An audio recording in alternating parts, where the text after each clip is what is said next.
That sounds like it's working.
Yeah, thank you. That was a great introduction. I hardly have to fill in any blanks, so thank you, Iris. I am going to talk today about this tool called CES4Health.info. CES stands for Community Engaged Scholarship. And this is something that I've been working on for, I want to say, maybe 6 or 7 years or so. It's been operational. We're in our beginning of our 4th year or so. And this is work that I've done in collaboration with Community Campus Partnerships for Health, which is essentially an international, somewhat virtual organization that is all about trying to connect communities and campuses around things like service learning and community-based participatory research, other forms of community academic partnership, and trying to get those partnerships to be high quality, respectful, deeply engaged, and with high impact for both the academics involved and the communities that are affected. So first let me say I have no conflicts of interest or financial interest to report. And what I would like to have you come away with is 3 things. One is, consider whether CES4Health.info might be a tool that's appropriate for you to publish your community engaged work in, if that's something you do, or if it's something that you're excited by and you could spread the word and talk to your colleagues, your peers, your mentees, students, etc. One of the major reasons why I'd like to talk about CES4Health on our own campus is because of some of the promotion and tenure changes that have gone on our campus. And one of the reasons, as I'll talk about in a minute, that CES4Health was created was to try to help faculty who are community engaged sort of be able to count that work in their promotion and tenure process. And so I hope that by the end of this you can identify some ways that we have tried at CES4Health to make this community engaged scholarly work count in promotion and tenure. And then the third is for you to be able to identify ways that CES4Health increases the impact of these community engaged scholarly products on communities. So what I'm going to do is set the stage with just some definitional issues to make sure that we are all on the same page regarding what do we mean by community engagement, what do we mean by community engaged scholarship. And then I'm going to talk about the challenges that community engaged scholars face in a couple of ways. One is about how this work gets disseminated, and then the challenges that promotion and tenure pose to the community engaged scholar. Those challenges are really the things that were the impetuses, whatever the plural is of impetus, for the development of CES4Health. So I'm going to spend the bulk of our time talking about what is CES4Health, what are the, as this is a peer review mechanism for the publication of products of community engaged scholarship that are not in journal manuscript form. So how do you do that? How do you submit a product? How do you go through the review process? And then what are some ways that we at CES4Health have tried to adopt some practices that will increase the impact and the utility of this work for the faculty who are authors of the products submitted, as well as the community members who we hope are accessing the site. And then we'll save time at the end for some question and answer, and hopefully some musings on your part about whether this is a tool that you might be able to use, or if you have ideas about how it could become something that is helpful to our folks here in the Academic Health Center. So starting with definitions, I think when I do definitions and I try to break down the CES in the CES4Health, I talk about community engagement and scholarship, and then put them all together. What do we mean by community engaged scholarship? So community engagement is the application of institutional resources to address and solve challenges that are facing communities, but in collaboration with those communities. And one sort of test of what I mean by collaboration that I like to use is something I call the preposition test. If you can say you're working with a community organization, members of a community, the health department, whoever it might be, entities outside of our own institution, if you're working with as opposed to in a community, on a community, to a community, for a community, that's the kind of collaboration that we're talking about at CES4Health. So just to be clear, we're talking about sort of the deeper end of community engagement, and I'll clarify what I mean by that a little bit more in a minute. So some examples of engaged teaching or engaged pedagogies might be these.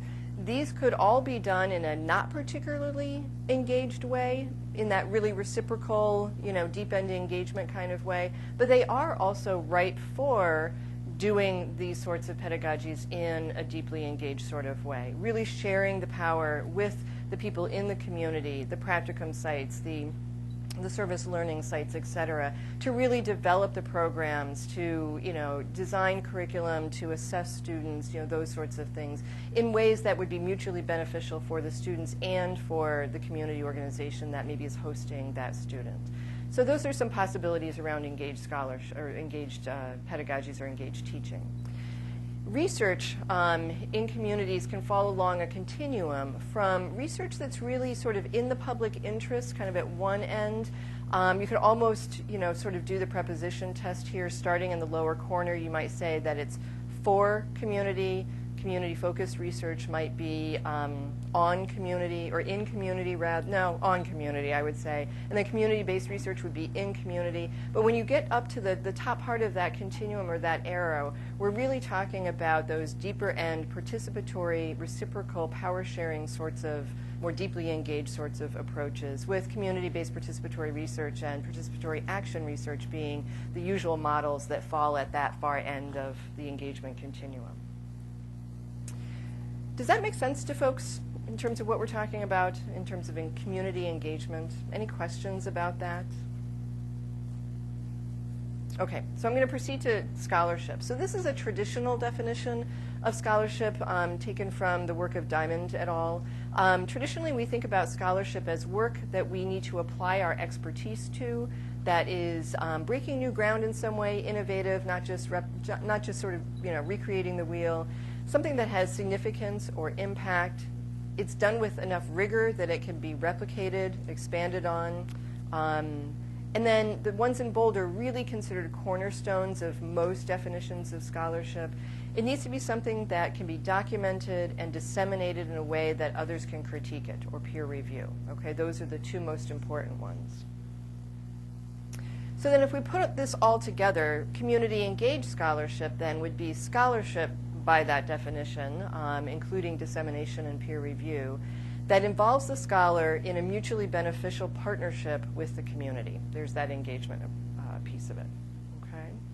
Here's a distinction that I like to make sometimes, because we often do our work, or we should at the University of Minnesota be doing our work in a scholarly way, but that doesn't necessarily mean that we've produced scholarship. And this is an example of what I mean by that.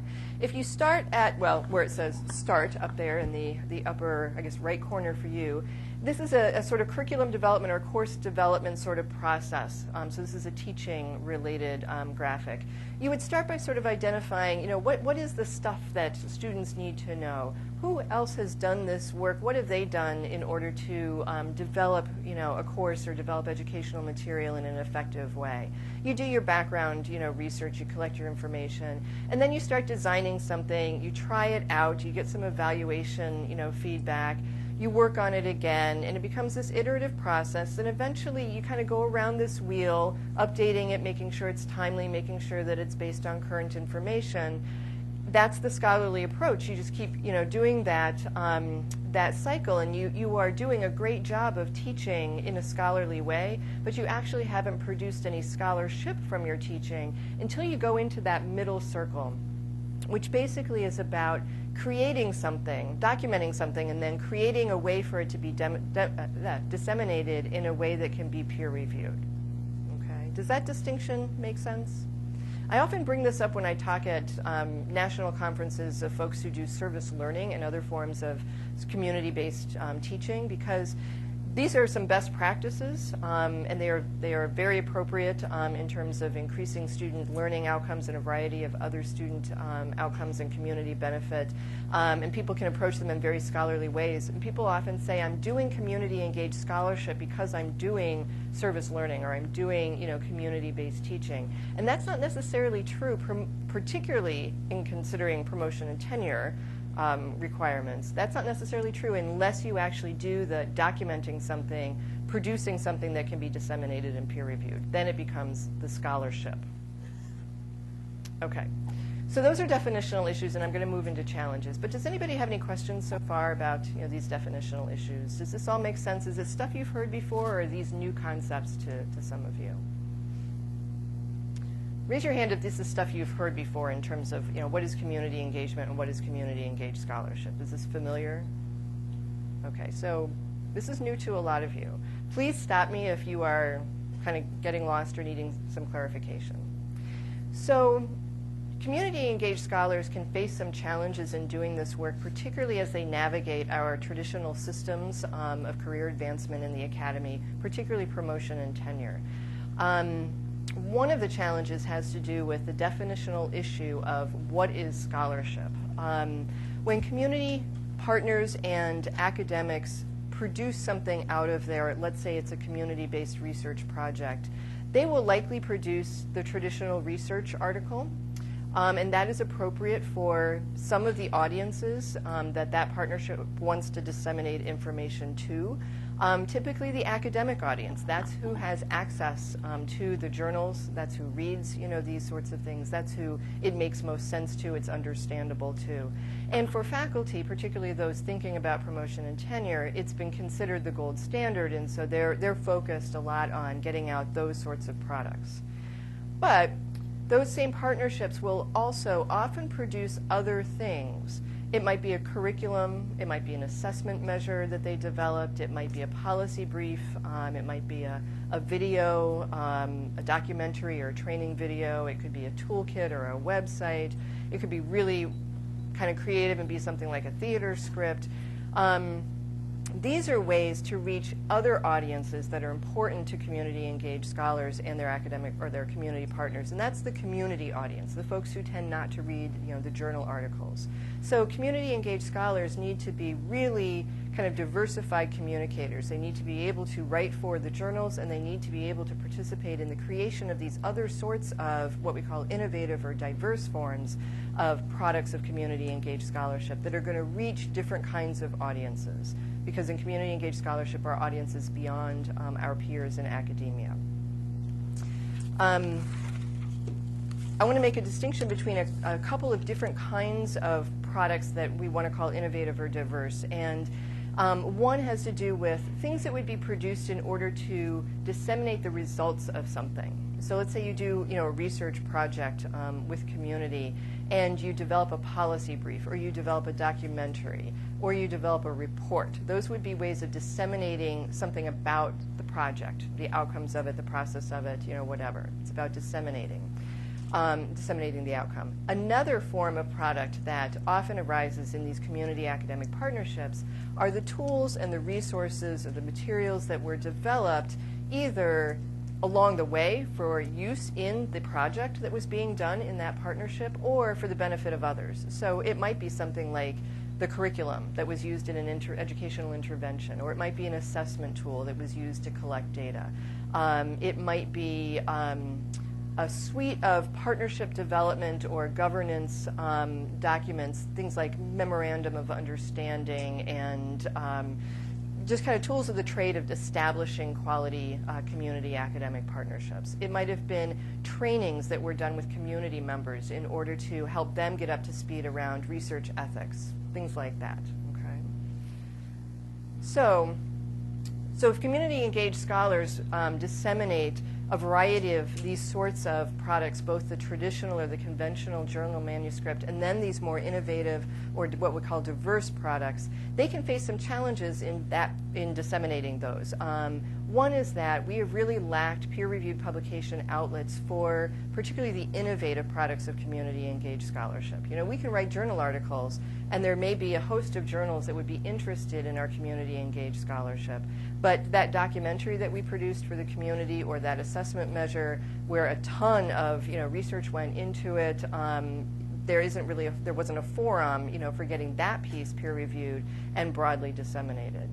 And then there are also challenges in that there are increasingly journals that are interested in actively publishing community-engaged scholarship, but some that are not, that it's sort of foreign, and particularly if those are in your discipline, that can be a challenge, particularly if you have some expectations on you to publish within your disciplinary journals. Okay. The next form of, or I guess the next challenge is in the form of another tradition around our promotion and tenure process, and that is our definition of what we mean by impact. So the traditional definition of impact is based on impact on our disciplinary field through peer-reviewed journal publication as measured by the proxy of usually a journal impact score, which is a measure of sort of readership and sort of depth of penetration of your article in the field. Community engaged scholars, though, really hold highly the community impact that they make. And so we have been challenged in academia, and we're increasingly taking up this challenge, to broaden our definition to what kind of impact are we making out there in the community, in the world, beyond the journal article readership kind of impact that we make through our traditional publications. Excuse me. This might be evidenced through things like documenting changes in behavior of patients or community members, whoever you're sort of interacting with. It might be documenting changes in policy. It might be something having to do with changing a community condition related to the development of a health concern. It might have to do with the degree to which others are picking up on and utilizing the work that you are doing. Communities adopting something that you've done, policymakers using the research that you've done to change the way that they're thinking about policy. That's the sort of community impact that community engaged scholars are equally as concerned about making, as well as the disciplinary impact that they make within their field. And then the next challenge is another sort of tradition of the promotion and tenure process, and actually all throughout academia, and that's the peer review process. So traditionally we think about our peers as academic colleagues who, by nature of their areas of expertise and their training and their experience, have the expertise and the sort of perspective to judge or comment on the quality of the work that you've done. In community engaged scholarship, the scholars who are engaged in working with community view those community members, either directly the ones that they're working with or other community folks who have experience in community partnerships or community academic partnerships. We view those as equally important peers because those are the folks who are probably in the best position to look at a scholar's work and say, that was really quality engaged process, or that made really significant impact in my community. They might not be as capable, some are, but a lot wouldn't be, of commenting on the methodological rigor of something. That's why we have sort of our academic peers. But our academic peers aren't as good as saying, well, I think that that had really quality engagement process. I think that that person probably is well respected in the community. Really only the community peers can say what that person's reputation is or what the quality of the work was as it affected the community. Okay. So those are all the challenges that the scholar faces in terms of the academy, and particularly the career advancement process that we've traditionally used. There's also challenges to making impact in the community, and those have to do with, when we publish the traditional product of the journal manuscript, that's not really going to reach the community audience. They don't have access to it, and it's not in the language that they want to receive that sort of information in. They're looking for the products that are more like the diverse or the innovative sorts of products that we mentioned before, but those often have impact in the community with which they were created, but sometimes not beyond, because we've lacked a mechanism for more broadly disseminating that to other communities. We also haven't had a measure of what kind of impact are we making in community. So we have the journal impact score that tells us something about how our scholarship is impacting our field, but how do we really know what communities, how they're benefiting from the community engaged scholarship that we're doing? And then do we really know that what we're doing is best serving communities? Is it what they need and what they want? So those are some of the challenges kind of more on the community side. So here's where community engaged scholarship for health.info or CES4Health.info enters, because this was intended to be an answer to some of those challenges. So as I mentioned earlier, CES4Health.info is a mechanism for the rigorous peer review and then online publication of products of community-engaged scholarship that are not in journal manuscript form. So those innovative or diverse products like documentaries, policy briefs, reports intended for non-academic audiences, websites, toolkits, training videos, curricula, those sorts of things. It was developed under the auspices of Community Campus Partnerships for Health with a grant from the U.S. Department of Education's FIPSE program, Fund for the Improvement of Post-Secondary Education. And it's also sponsored by the University of Minnesota in the form of supporting part of my salary to be the editor. So it's sort of co-sponsored. So as I mentioned, this is the mechanism. It's a rigorous peer review process, broad dissemination process. It's intended to both increase the impact that community-engaged work can have in communities and the likelihood that that work will serve faculty members well in the promotion and tenure process. So we have 63 products that are currently published, and here's a small sampling, just a range of topics and a range of formats, everything from videos and websites to theater scripts to curricula to a PDF document, ranging from topics having to do with genetics to cultural competence to training others on community-based research, cancer. We've got things around obesity, a lot of public health, sorts of things. Sorry, I'm in your way. Tilting your heads. The range is quite large. So I want to talk a little bit about how you submit a product to CES4Health. We accept products that are in English, although they can have other translations as well, but we're only able to review in English. The submission consists of the product itself, so let's say it's a documentary, as well as a questionnaire that the author or authors fill out to document a variety of things that are needed both for the reviewers to critique it based on our review criteria, but also for the public who would visit CES4Health.info and search and maybe find that product. It would be for them to be able to say, now I get what this is all about. This is something I'm interested in downloading and utilizing in my work. So that questionnaire really serves two audiences. And the kinds of things that it's asking for are not that different than what you would actually write in a journal manuscript. It's a lot about the rigor that went into the project that led to the development of this product, the rigor that went into the product development itself, the quality of the community engagement process that was used, what's known about the impact of the work so far. And then we also ask about, because this is a best practice in community engaged work, as sort of being a reflective practitioner, we ask about the strengths and the limitations in the view of the authors.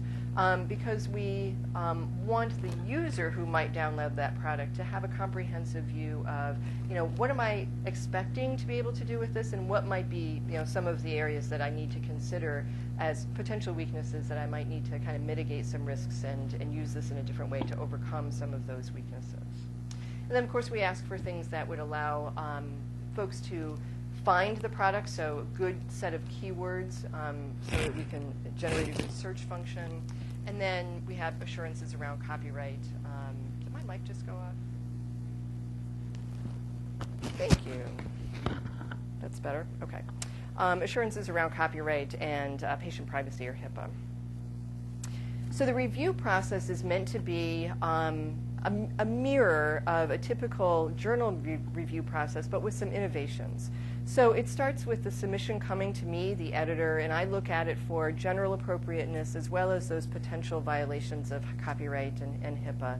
And if all looks good, then I would assign it to an associate editor who, using the keywords in the product submission as well as the descriptors that reviewers have used to describe their own expertise in our database, search for 2 academic and 2 community reviewers and make those assignments using our automated website.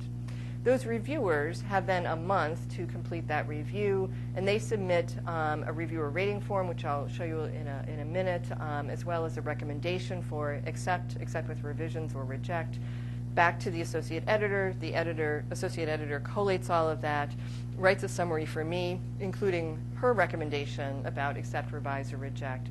I take that information, and then based on my own review of the product, I make the final determination and write a summary for the author with hopefully very constructive comments about the strengths and the limitations of the work, and then suggested revisions, both to the product itself as well as to the application. And we do that regardless of what the decision is. If it's accept, we offer suggestions for revision. If it's reject, we offer suggestions for revision. And of course, if it's revise and resubmit, then of course we're asking for some very specific things that need to be done before it can be accepted. But the reason that we're submitting to the author ideas for revision, even if they're not necessary, or even if we're saying they really wouldn't do that much good, it's rejected, it's because we're continually trying to improve the quality of the work that happens through community engaged scholarship. So we're trying to be, helpful and constructive to authors who are doing this work. So the rigor of the review process is something that I think is really important for folks to understand. One innovation on the usual spin around what otherwise is meant to mirror a sort of typical review process is that we've got both academic and community reviewers. And so we're trying to cover the waterfront on being able to really judge scholarly approach, methodological rigor, those sorts of things, along with quality of the community engagement process, the impact on the community, ethical behavior in the community, et cetera. How many of you review for journals? Have you ever received real training to review for a journal? Totally unheard of. I've spent an hour on the phone with every single one of our reviewers, and there's about 280 reviewers. And that is to, one, assure that both academic and community members are on sort of a level playing field in terms of their ability to review, because they're asked to review everything and comment on every criteria, even if it's something that's maybe a little bit out of their area of expertise. And it's also because reviewing a product like a documentary is a really different task than reviewing a journal manuscript. So even those of us who are experienced journal manuscript editors need a little bit of coaching in what does it mean to review something that's an innovative product of community engaged scholarship. And then a lot of folks haven't had experience, even with journal manuscripts, reviewing the community engaged part of it, and so they need a little training around that as well. We also have a very comprehensive reviewer rating form, much more sort of benchmarked with criteria and sub-criteria and quantitative ratings and then qualitative sections as well, much more so than I've seen in journal manuscript reviewing that I've done in the past. And then the review criteria are ones that are established in the field. You may have heard of Ernest Boyer, who sort of started the public engagement movement in higher education, or rekindled it basically, by writing a monograph called Scholarship Reconsidered back in the early 1990s, 1994. And it was basically saying, we really need to think about scholarship as being broader than just research, and products of scholarship being more than just the journal article, because we have different audiences who need different forms of communication. And he subsequently died, but a few years later, in 1997, his colleague Glassick and Huber and Mayeroff wrote sort of the sequel to that called Scholarship Assessed. And that was the idea of how are we going to assess the scholarship that results from the expanded definition of scholarship, scholarship of teaching, scholarship of application, scholarship of integration, scholarship of engagement. What are the criteria going to be for assessing the products of that and the scholars who engage in those more, those different forms of scholarship beyond the traditional research form of scholarship? So what we did was to take those Glassick criteria and sort of modify them for the special case of community engaged scholarship, but it's a minor modification. And these are criteria that have been picked up in some universities' promotion and tenure guidelines. Certainly in some other journals are using these, ones that review community engaged scholarship.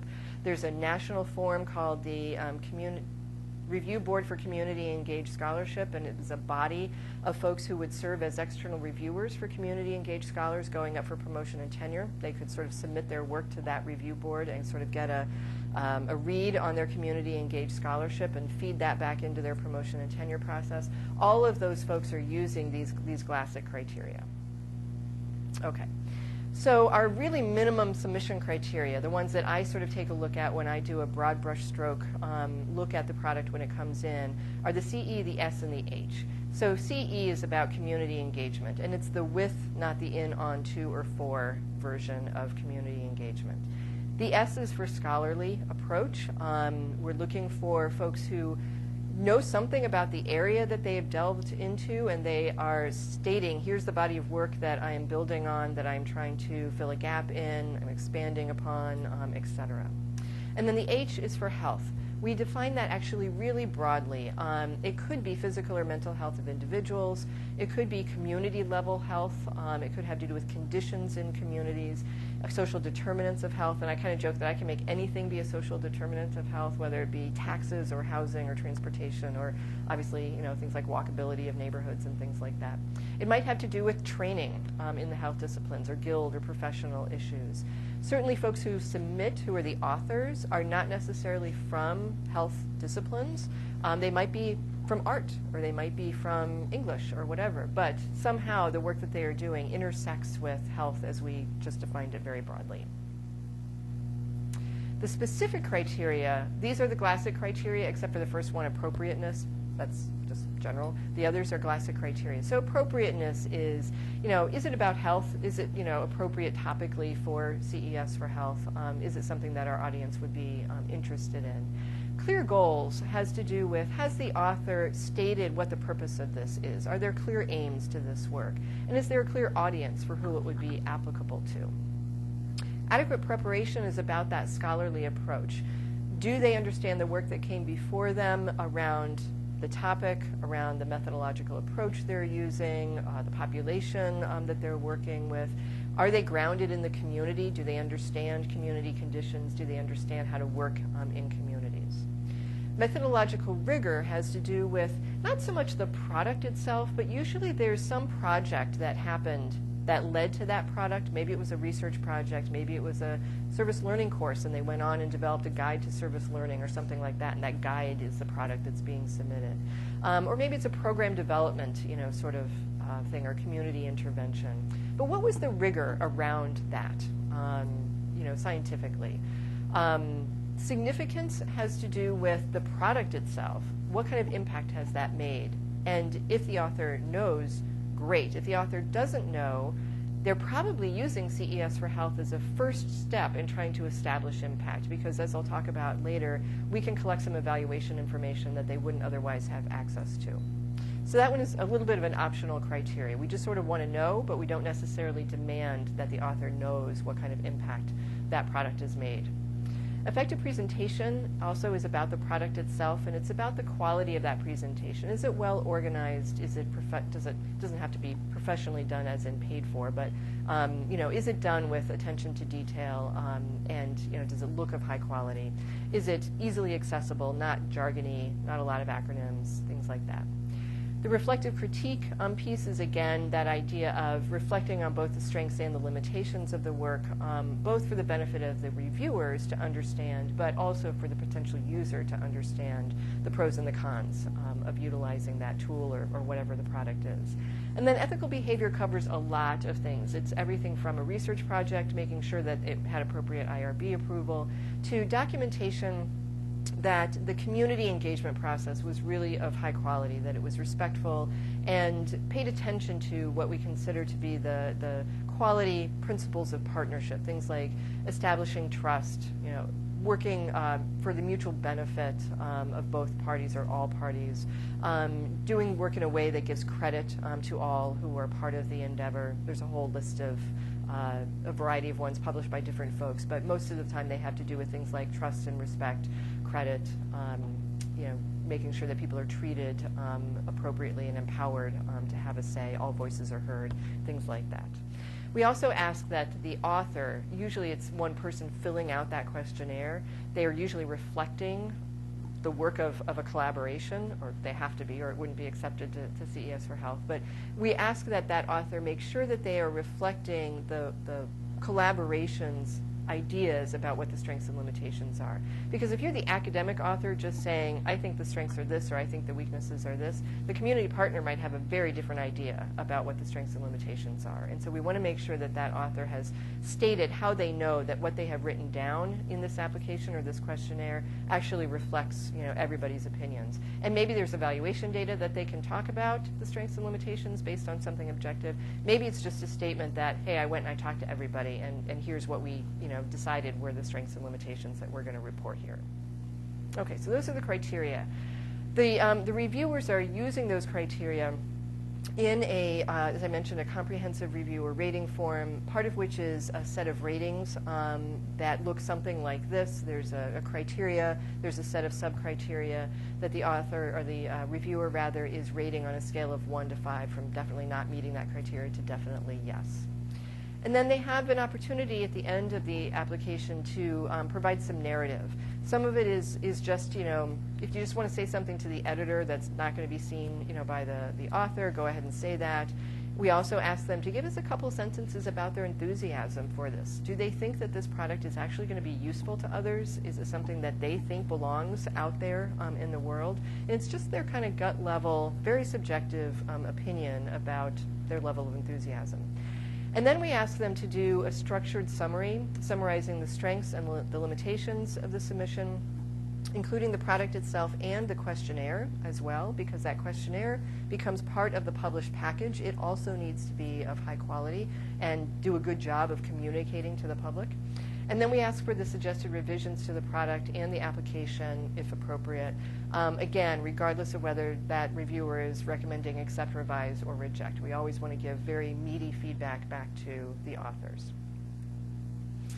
So I want to end with ways that we're trying to really make this count, making it count in promotion and tenure, making it count in the community.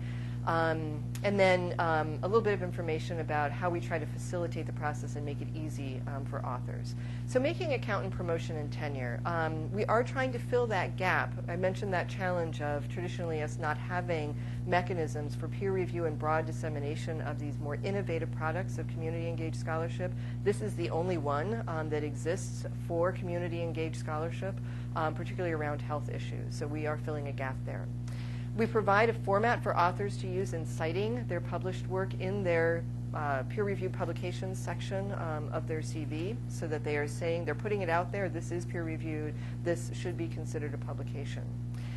I also write a letter to anybody that the authors would like me to. There's a question on the application that says, if you want the editor to communicate with someone, hint, maybe your promotion and tenure committee chair, hint, maybe your dean or your department chair, maybe a funder, maybe a leader of a community organization, write their names and email addresses here. And then I send a letter that basically says, congratulate so-and-so on their publication in CES4Health.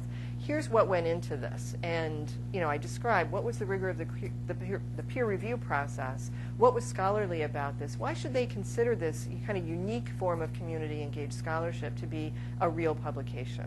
And that's something that, how many of you have heard of MedEd Portal? It's something that the American Association of Medical Colleges produced, very credible organization, and it is a peer-reviewed repository for products of medical and dental education. It might be case studies, it might be lectures, curricula, these sorts of things. The editor of MedEd Portal served as one of the designers on the design team for CES4Health, and we borrowed as much of the Cadillac features of MedEd Portal as possible. One of the things that MedEd Portal does in a best practice is that letter back to whoever their authors would like them to communicate with. And it's been a way for the AAMC to communicate with medical schools and dental schools about the scholarship of teaching and why that should be something that is considered to be scholarly. We've piggybacked on that and write a very similar similar letter asking people to think about why this documentary or this policy brief should be considered a product of a scholarly approach to community-based work. Evaluation is very important. We have obvious ways of tracking hits. How many people looked at the abstract for the product? How many people actually looked at the questionnaire for the product? How many people actually downloaded the product? But we also have those email addresses of the people who downloaded the product. And at the author's request, we can send an evaluation to those folks and say, hey, you downloaded this product. How did you make use of this? What do you think its strengths and limitations are? Can you tell us anything about the impact that it's had on the audiences that you used it with? And then we can feed that back to the author who requested it so that they can summarize that in their promotion and tenure materials. That's like, evaluation live, as opposed to proxy things like journal impact scores, which are a very important marker of impact in the discipline. That's important to academics, but if you need to get a sense of what the community impact has been in order to balance out that disciplinary impact and that community impact that community engaged scholars care about, this is one way of collecting that evaluation information.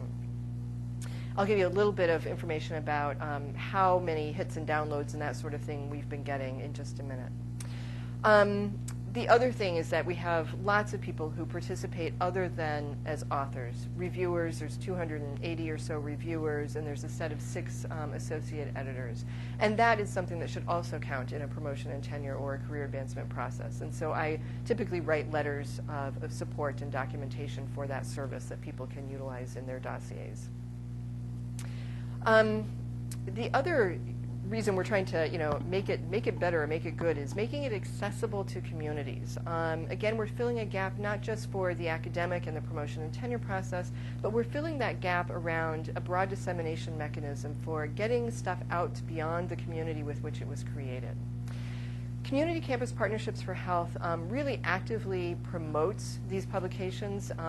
Announcements go out every month in their newsletter about the publications of that month. But then they also tailor, based on the either topic of a particular product or the approach or the population, they would tailor some communications to specific professional organizations or community organizations or maybe other journals so that they can forward it on to their networks, and that sort of gets deeper and deeper, that network expands. It also goes out on a lot of social media. A variety of Twitter accounts will put it out, and we've got some folks who are routinely forwarding that or retweeting or liking it on Facebook, etc. Now, beyond the PR around established products that have been published, folks will just, not having heard about a particular product, they just want to come and see, what's here. Or, I'm looking for a way to train community members in community-based participatory research. Do you have anything on that? Well, they can come to CES4Health.info and pull down the product, search for a product link, and then search on these criteria or these parameters. And if we had more time, I would show you a live version of this. But what happens is that anything that meets their search criteria, a printout, so to speak, or a list of the abstracts of those various products will come out with links to the full application or the full questionnaire. And so that person finding something appropriate, oh, I want to see more about that beyond this one paragraph summary, they can then link to the full application. And then if they really like what they see, they can just register. If they don't already have a username and password, they create one quickly, and then they can download it. Everything is for free. So it's an open access sort of thing. Okay, so what do we know about the impact that we're having? This is our most current evaluation data regarding the hits and the downloads and that sort of thing. 63 products have received 4,400 downloads. The average product gets downloaded 70 times. The most recent one was just downloaded 3 times. And we have 12 of them that have been downloaded at least 100 times and one that was downloaded 280 times. That's important information to know as a scholar, trying to demonstrate your impact. It's more information than you would probably know based on a journal article that you might, produce. You would know sort of citation counts and those sorts of things, but you're not really sure if somebody really read that. You're not sure if somebody, a whole bunch of other people really read it and took something away from it, but it didn't get cited anywhere, and so it's kind of a messy parameter. At least we know for this product in this venue for dissemination, we know who's using it, and as I said before, we can find out what they think about it as well. So the making it easy, what we're trying to do here is, because this is a really novel task for anybody, it's a novel review task, it's also a novel task task for authors to write an application to describe the scholarly nature of something that doesn't sound like a usual scholarly product. So we have some technical assistance available. This gentleman, Marlon May, is from University of Texas, a very senior colleague in the field, and he will provide very hands-on help wherever you might be in the process. If you're thinking about what kind of a product might I generate out of this community engaged work that could be useful to others, that does have a scholarly basis, that could be submitted to CES4Health, he can help brainstorm. Or if it's something that's already been created and it's just a matter of figuring out how to write about it in the questionnaire, he can help with that as well, how to frame it, how to describe it. And then we in the editorial board try to be extremely accessible. My email is simply, other than my usual university email, is just editor@CES4Health.info. And I take questions all hours, 24/7, basically, about anything at any stage of the process, before, during, after submission. And the associate editors, who authors have kind of one-on-one communication with throughout the review process, they also are available by email or set up a phone call as well. So we try to be as user-friendly as possible, and we've heard that we do a great job of that. So that is what I wanted to share with you. I hope that this is a tool that you might think about utilizing for yourselves or for others. In the last few minutes, I'm very interested to hear what you think about this.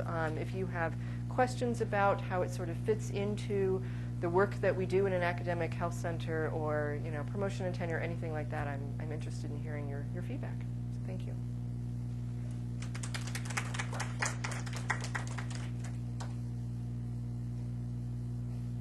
Yeah, Iris and then Naomi. Just wondering, can you give us a sense of how many submissions you're going to start, and if it's increasing, and you can just tweet about it? Sure, yeah. I think, as would be expected, it has been increasing. It was maybe one a month or something like that for a while there at the beginning. I have 3 sitting in my inbox waiting to be assigned, right now. At any one time, we typically have 6 to 8 in the process of being reviewed. And so it's really definitely gone up as far as the trajectory goes. Despite the fact of having 280 reviewers, unfortunately, it's a little bit imbalanced. We don't have as many community reviewers as we have academic reviewers, because who cares about peer review? The academics. It can still be sometimes hard to find community reviewers to review a product, and our demand now is beginning to outstrip our supply, at least of community reviewers. So I'm always asking for folks to think about, if you know folks in the community who have partnered with academics and might be interested in being part of this sort of a mission, have them talk to me. Did that fully answer your question? Okay, Naomi. Oh, which was what? Asking what the committee review process, Yeah. how that came about and how it's now. Yeah, it's the community reviewer recruitment is basically by word of mouth. Asking people who we get to talk to in the settings that we circulate in. We being the editorial staff and CCPH folks, and that tends to be academic conferences as well as social media and that sort of thing. But asking people, who do you know? Who are your partners? Invite your partners to be part of this process. And then one summer, a couple summers ago, we had a wonderful community partner who's very well connected and got lots of deep impact networks. He wrote an email, in one email, that generated 100 applications to be a reviewer, which was, wow, okay, all of a sudden we have enough reviewers. So that was great. But it is a little bit of a harder sell to convince community members, why should they be part of something like this? It's more obvious why an academic would do this as part of their professional service, or they're interested in promoting community engaged scholarship. The motivations for community members are one, wanting to have a say in what kind of gets published that represents community engaged scholarship. So it's not only academics having a say in what gets out there. They want to improve the quality of the work that comes out, and their critique, therefore, is very important. And it's a way to sort of get to see what's happening on a, it's like they're the first to hear, about some of the innovative sorts of things that are not yet published. So they like to be first out of the block on seeing some of the new stuff coming out. Other questions or comments or feedback? Yeah.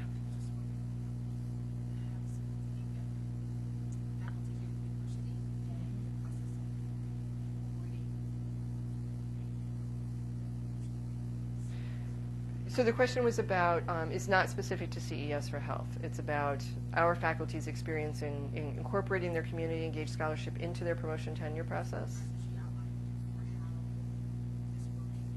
Mm-hmm. Mm-hmm. Right.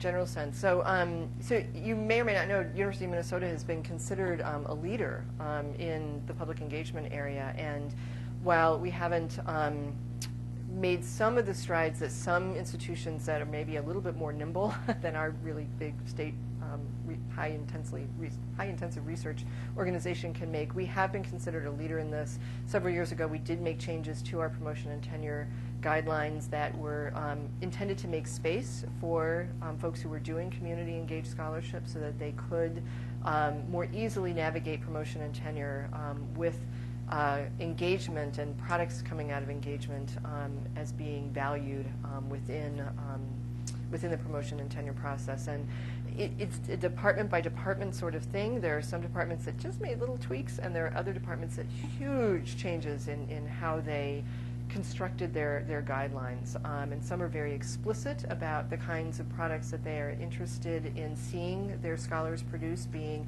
comprehensive, both traditional and the more non-conventional. Others don't go that far. CES4Health has actually been mentioned as a venue. You know, often in a promotion and tenure guideline, it would have a criteria about publication in journals like the following. You know, here are your top tier journal sorts of things in a discipline. There's been at least one department here, and then several other institutions that actually have named CES4Health as a possible venue for getting community engaged scholarship out. So that's nice to see that there might be some institutional change, you know, happening there. So did that answer? Okay. Anything else? Okay, well, thank you very, very much. Appreciate your attention.